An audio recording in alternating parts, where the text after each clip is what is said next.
Paglalaro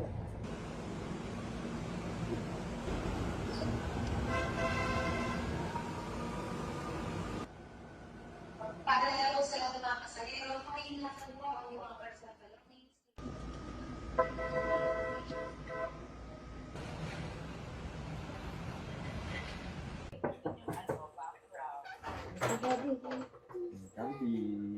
Wala pa ako sa MRT, madalas na kapos po talaga sa budget.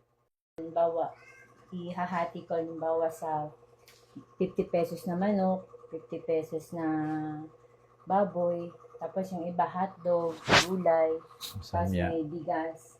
Tapos ang gagawin ko naman, yung mga baboy sa manok, ipoportion ko siya, ihahati ko na siya. So pag sa isang araw, ang ulam namin halimbawa dito, manok, naghati na siya per portion ng umagahan hanggang tanghalian ay na adobo.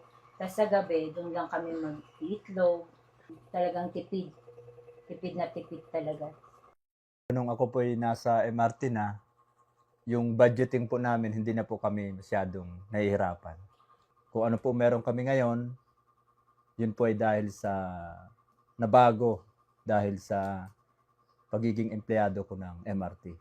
Kung gusto nila na kainin, na ibibigay ko po sa kanila.